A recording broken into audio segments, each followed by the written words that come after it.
এয়া আকাশবাণী গুৱাহাটী পুৱাৰ আঞ্চলিক বাতৰি পঢ়িছো কুমাৰ ডেভিড দাসে। এতিয়াৰ প্ৰধান বাতৰিসমূহ হ'ল ব্ৰহ্মপুত্ৰৰ ওপৰত নিৰ্মাণ হ'বলগীয়া পলাশবাৰী শুৱালকুছি সংযোগী দলঙে উত্তৰ পাৰ আৰু দক্ষিণ পাৰৰ জনসাধাৰণক উপকৃত কৰিব বুলি কেন্দ্ৰীয় বিত্তমন্ত্ৰী আশাবাদী।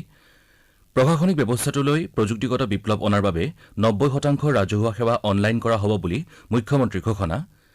ছাত্ৰ ছাত্ৰীৰ মনত জৈৱ বৈচিত্ৰ্য সংৰক্ষণৰ প্ৰতি হাবিয়াস সৃষ্টিৰ লক্ষ্যৰে শিক্ষা বিভাগৰ জৈৱ বৈচিত্ৰ্য পঞ্জীকৰণ ব্যৱস্থা মুকলি। উপ নিৰ্বাচনৰ মনোনয়ন দাখিলৰ আজি অন্তিম দিন। আৰু IPLৰ যোৱা নিশা অনুষ্ঠিত খেলত ৰাজস্থান ৰয়েলছৰ বিৰুদ্ধে কলকাতা নাইট ৰাইডাৰ্ছ ৮৬ ৰানত জয়ী। চৰকাৰী চিটা প্ৰদান কেন্দ্ৰসমূহত ১৮ বছৰ বয়সৰ ঊৰ্ধৰ সকলো লোকৰ বাবে বিনামূলীয়াকৈ কোভিড-19 প্ৰতিষেধক প্ৰদান অভিযান চলি থকাৰ পৰিপ্ৰেক্ষিতত আমি শ্ৰোতাসকলক প্ৰতিষেধক গ্ৰহণ কৰিবলৈ আহ্বান জনাইছো। শ্ৰোতাসকলক সকলো নীতি নিয়ম পালন কৰাৰ লগতে সাৱধানতাসমূহ মানি চলিবলৈকো আমি অনুৰোধ জনাইছো। মাস্ক পৰিধান কৰক, ২ গজ দূৰত্ব বৰ্তাই ৰাখক, হাত আৰু মুখৰ পৰিষ্কাৰ পৰিচ্ছন্নতাত গুৰুত্ব দিয়ক আৰু প্ৰতিষেধক গ্ৰহণ কৰক। কোভিড সংক্ৰান্তীয় যিকোনো তথ্য আৰু পৰামৰ্শৰ বাবে আপোনালোকে ৰাষ্ট্ৰীয় হেল্পলাইন নম্বৰ 011-239-780046 অথবা 1075 আৰু ৰাজ্যিক হেল্পলাইন নম্বৰ 104ত ফোন কৰিব পাৰিব। এতিয়া শুনক বিতং বাতৰি।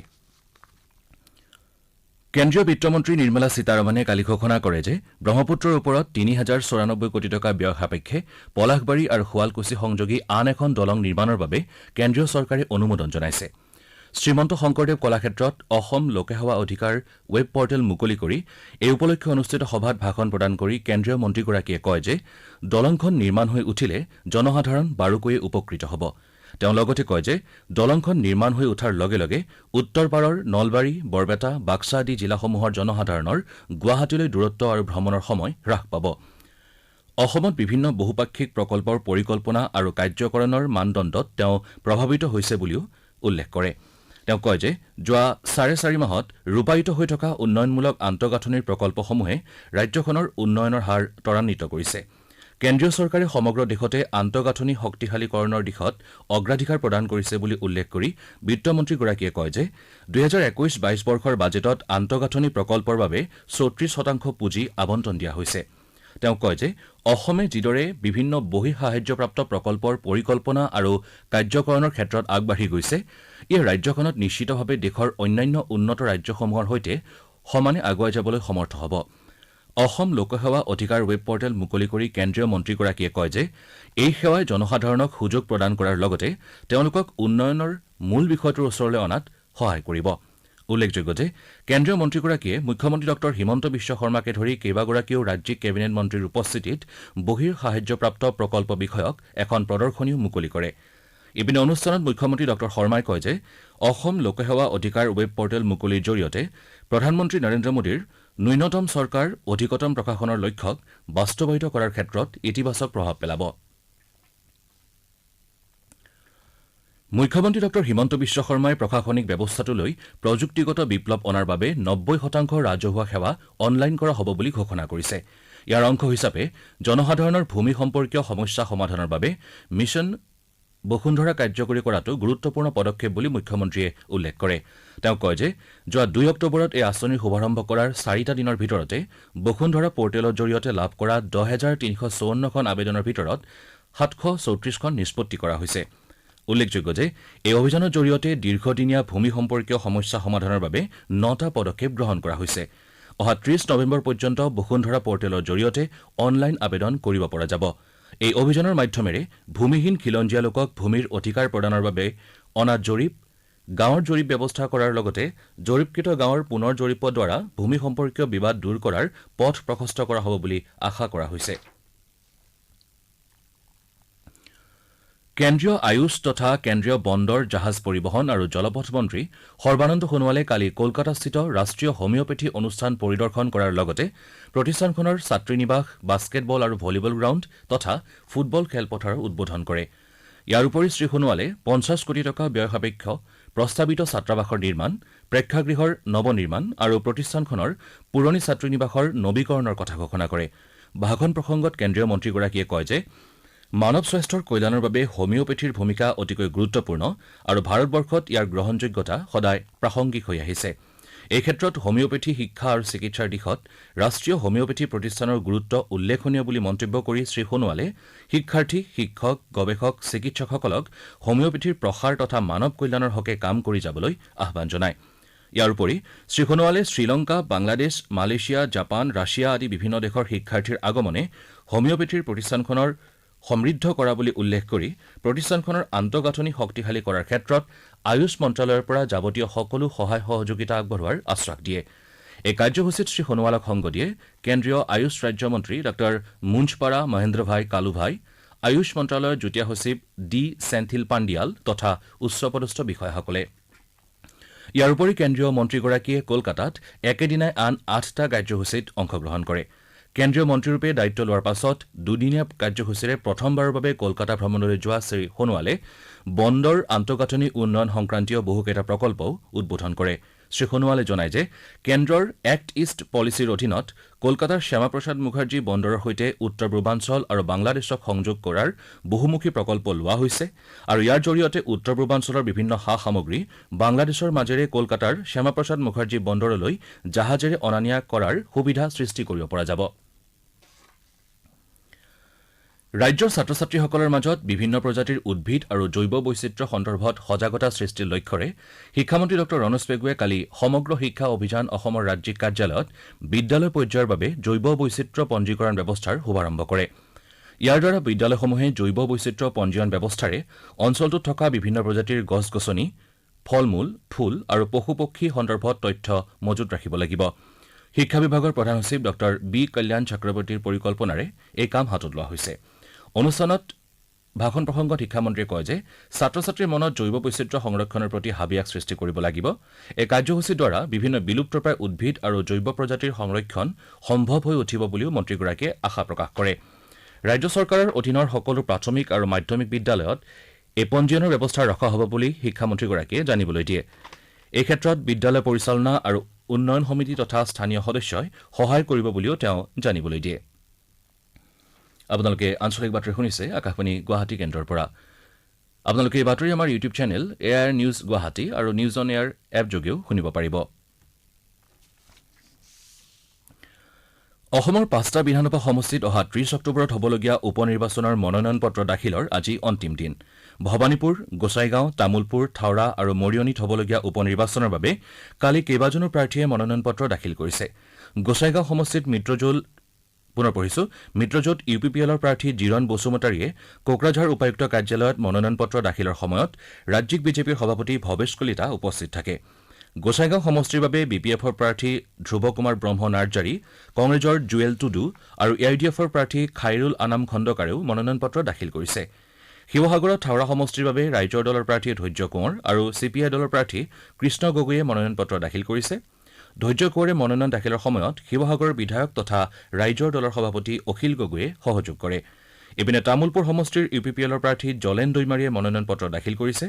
দৈমাৰীৰ মনোনয়ন পত্ৰ দাখিলৰ সময়ত মন্ত্ৰী ৰঞ্জিত কুমাৰ দাস আৰু বিটিআৰৰ মুৰব্বী প্ৰমোদ বড়ো উপস্থিত থাকে। তামুলপুৰৰ কংগ্ৰেছ প্ৰাৰ্থী ভাস্কৰ দাহালেও প্ৰদেশ কংগ্ৰেছৰ সভাপতি ভূপেন বৰা আৰু বিধায়ক দেৱব্ৰত শইকীয়াৰ উপস্থিতিত মনোনয়ন পত্ৰ দাখিল কৰিছে। আজি অন্তিম দিনা বহুকেইজন প্ৰাৰ্থীয়ে মনোনয়ন দাখিল কৰিব। অসমত কোভিডৰ পৰা আৰোগ্যৰ হাৰ 98.34% বৃদ্ধি পাইছে। ৰাজ্যখনত যোৱা 24 ঘণ্টাত 388 জন কোভিড ৰোগী সুস্থ হৈ উঠে। ইয়াকে লৈ ৰাজ্যখনত বৰ্তমানলৈকে সুস্থ হৈ উঠা লোকৰ সংখ্যাই 5,94,000 অতিক্ৰম কৰিছে। ইয়াৰ বিপৰীতে ৰাজ্যখনত বিগত 24 ঘণ্টাত 45,454টা নমুনা পৰীক্ষাৰ অন্তত 295 জন লোকৰ দেহত কৰোনা ভাইৰাছৰ উপস্থিতি ধৰা পৰে। ইয়াৰে 92 জন কামৰূপ মহানগৰ জিলাৰ। ৰাজ্যখনত কালি সংক্ৰমণৰ হাৰ আছিল 0.65%। ৰাজ্যখনত সম্প্ৰতি 2,797 জন চিকিৎসাধীন কোভিড ৰোগী আছে। অসমত কালিৰ দিনটোত কোভিড আক্ৰান্ত হৈ 8 জন লোকে প্ৰাণ হেৰুৱায়। ভাৰতে কোভিড প্ৰতিষেধকৰ 93 কোটিতকৈ অধিক পালি প্ৰদান কৰি বিশেষ সাফল্য অৰ্জন কৰিছে। কেন্দ্ৰীয় স্বাস্থ্য মন্ত্ৰালয়ৰ তথ্য অনুসৰি এই পৰ্যন্ত 93 কোটি 11 লাখতকৈ অধিক পালি দিয়া হৈছে। ইয়াৰ ভিতৰত কালি 45,54,000ৰো অধিক পালি দিয়া হয়।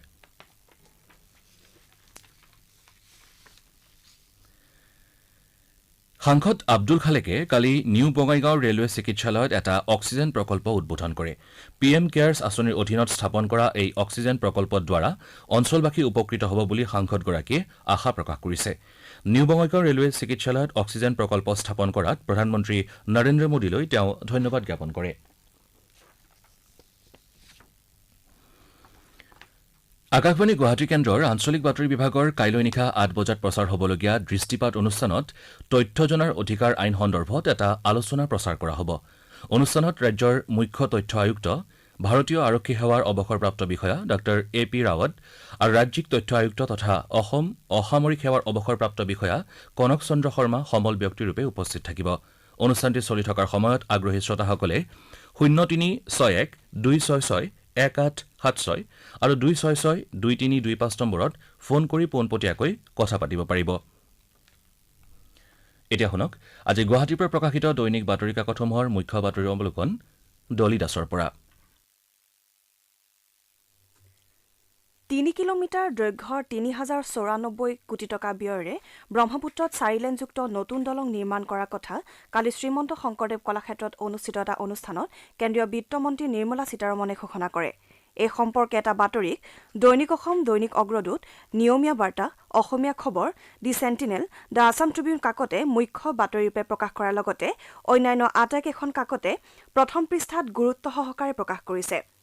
শ্ৰীনগৰৰ সংগম ঈদগাহ এলেকাত থকা চৰকাৰী বিদ্যালয়ত সন্ত্ৰাসবাদীয়ে প্ৰৱেশ কৰি অধ্যক্ষ আৰু এগৰাকী শিক্ষকক হত্যা কৰা বাতৰিটোক অসমীয়া প্ৰতিদিন কাকতে মুখ্য বাতৰি স্থান দিছে। দৈনিক জনভূমি কাকতৰ আজিৰ শিৰোনাম দাম বৃদ্ধিত কুঙা হৈছে সাধাৰণ ৰাইজ। ৰাজ্যৰ মুখ্যমন্ত্ৰী ডঃ হিমন্ত বিশ্ব শৰ্মাৰ উপস্থিতিত কেন্দ্ৰীয় বিত্তমন্ত্ৰীগৰাকীয়ে অসম শক্তি উৎপাদন নিগম লিমিটেডৰ 120 মেগাৱাট নামনি কপিলী জলবিদ্যুৎ প্ৰকল্পৰ কাম কাজ ভূমি পূজনেৰে আৰম্ভ কৰে। এই বাতৰিটোক নিয়মীয়া বাৰ্তা, দৈনিক অগ্ৰদূত, দৈনিক জনভূমি, অসমীয়া খবৰৰ লগতে আজি প্ৰকাশিত আটাইকেইখন কাকতে প্ৰথম পৃষ্ঠাত প্ৰকাশ কৰিছে। ৰাজ্যত উপ নিৰ্বাচন উপলক্ষে কালি গোসাইগাঁৱত 5 জন, তামুলপুৰত 4 জন, থাওৰাত 3 জন প্ৰাৰ্থীয়ে মনোনয়ন দাখিল কৰা বাতৰিটোক প্ৰায়কেইখন কাকতে প্ৰথম পৃষ্ঠাত প্ৰকাশ কৰা পৰিলক্ষিত হৈছে। টাঞ্জানিয়াৰ লেখক আব্দুল ৰাজাক গুৰনাহলৈ চলিত বৰ্ষৰ সাহিত্যৰ নোবেল বঁটা আগবঢ়োৱা বাতৰিটোক আমাৰ অসম, দৈনিক অগ্ৰদূত, দৈনিক জনভূমি, অসমীয়া খবৰ, দ্য আছাম ট্ৰিবিউন কাকতে প্ৰথম পৃষ্ঠাত প্ৰকাশ কৰিছে। দৰঙৰ গৰুখুটিৰ উচ্ছেদক লৈ ৰাজ্য চৰকাৰক 3 সপ্তাহৰ ভিতৰত শপতনামা দাখিলৰ নিৰ্দেশ দিছে গুৱাহাটী উচ্চ ন্যায়ালয়ৰ মুখ্য ন্যায়াধীশ সুধাংশু ধুলীয়া আৰু ন্যায়াধীশ সৌমিত্ৰ শইকীয়াৰ বিচাৰপীঠে। দৈনিক অসম, অসমীয়া প্ৰতিদিন, আমাৰ অসম, অসমীয়া খবৰ কাকতে এই বাতৰিটোক প্ৰথম পৃষ্ঠাত প্ৰকাশ কৰিছে। আজি প্ৰকাশিত অন্যান্য গুৰুত্বপূৰ্ণ বাতৰিসমূহ হ'ল কঠোৰ কভিড প্ৰটকলেৰে অনুষ্ঠিত হ'ব নিৰ্বাচন, নিৰ্বাচনী প্ৰচাৰত নিষিদ্ধ road show', bike, cycle rally, উত্তৰ পূব ভাৰতত স্থাপন হ'ব ইণ্ডিয়ান মেৰিটাইম বিশ্ববিদ্যালয়ৰ শাখা, মেলেৰিয়াৰ ভেকচিন স্বীকৃতি বিশ্ব স্বাস্থ্য সংস্থাৰ, 14 দিনৰ বাবে কাৰাগাৰলৈ প্ৰেৰণ বিধায়ক শ্বেৰমানক, আৰক্ষীৰ জিম্মাতে অসুস্থ ৰৌনক আলী হাজৰিকা GMCHত ভৰ্তি, শোণিতপুৰ জিলা উপায়ুক্তৰ কাৰ্যালয়ত মুখ্যমন্ত্ৰীৰ তদাৰকী আৰু দুৰ্নীতি নিবাৰক শাখাৰ দল ইত্যাদি। এয়াই আছিল আজি গুৱাহাটীৰ পৰা প্ৰকাশিত বাতৰি কাকতসমূহৰ প্ৰথম পৃষ্ঠাৰ বাতৰিৰ চমু অৱলোকন। ধন্যবাদ ডলি। IPLৰ যোৱা নিশা শ্বাৰজাহত অনুষ্ঠিত খেলত ৰাজস্থান ৰয়েলছক 86 ৰানত সহজে পৰাস্ত কৰি কলকাতা নাইট ৰাইডাৰ্ছে প্লে অফলৈ যোগ্যতা অৰ্জন প্ৰায় নিশ্চিত কৰি তুলিছে। খেলখনত জয়ৰ বাবে প্ৰয়োজন হোৱা 172 ৰানৰ লক্ষ্যৰে খেলি ৰাজস্থান ৰয়েলছ 85 ৰানতে অল আউট হয়। দলৰ হৈ ৰাহুল তেৱাটিয়াই সৰ্বাধিক 44 ৰানৰ বৰঙণি আগবঢ়ায়। কলকাতা নাইট ৰাইডাৰ্ছৰ হৈ শিৱম মাভিয়ে 4টা আৰু লকি ফাৰ্গুছনে 3টা উইকেট দখল কৰে। ইয়াৰ পূৰ্বে প্ৰথমে বেটিং কৰি কলকাতা নাইট ৰাইডাৰ্ছে শুভমান গিলৰ 56 আৰু ভেংকটেশ আয়াৰৰ 38 ৰানৰ সহায়েৰে নিৰ্ধাৰিত অভাৰত 4টা উইকেটৰ বিনিময়ত 171 ৰান কৰিছিল। প্ৰতিযোগিতাৰ আজি সন্ধিয়া 7:30 বজাত আবুধাবিত হ'বলগীয়া প্ৰথমখন খেলত মুম্বাই ইণ্ডিয়ানছে ছানৰাইজাৰ্ছ হায়দৰাবাদৰ বিৰুদ্ধে অৱতীৰ্ণ হোৱাৰ বিপৰীতে ডুবাইত আন এখন মেচত ৰয়েল চেলেঞ্জাৰ্ছ বাংগালুৰুৱে দিল্লী কেপিটেলছৰ বিৰুদ্ধে প্ৰতিদ্বন্দ্বিতা আগবঢ়াব। বাতৰি শেষ কৰাৰ পূৰ্বে প্ৰধান বাতৰিকেইটা পুনৰবাৰ পঢ়ি দিছো। ব্ৰহ্মপুত্ৰৰ ওপৰত নিৰ্মাণ হ'বলগীয়া পলাশবাৰী শুৱালকুছি সংযোগী দলঙে উত্তৰ পাৰ আৰু দক্ষিণ পাৰৰ জনসাধাৰণক উপকৃত কৰিব বুলি কেন্দ্ৰীয় বিত্তমন্ত্ৰী আশাবাদী। প্ৰশাসনিক ব্যৱস্থাটোলৈ প্ৰযুক্তিগত বিপ্লৱ অনাৰ বাবে 90% ৰাজহুৱা সেৱা অনলাইন কৰা হ'ব বুলি মুখ্যমন্ত্ৰীৰ ঘোষণা। আৰু IPLৰ যোৱা নিশা অনুষ্ঠিত খেলত ৰাজস্থান ৰয়েলছৰ বিৰুদ্ধে কলকাতা নাইট ৰাইডাৰ্ছ 86 ৰানত জয়ী। আজি পুৱাৰ আঞ্চলিক বাতৰিত ইমানেই।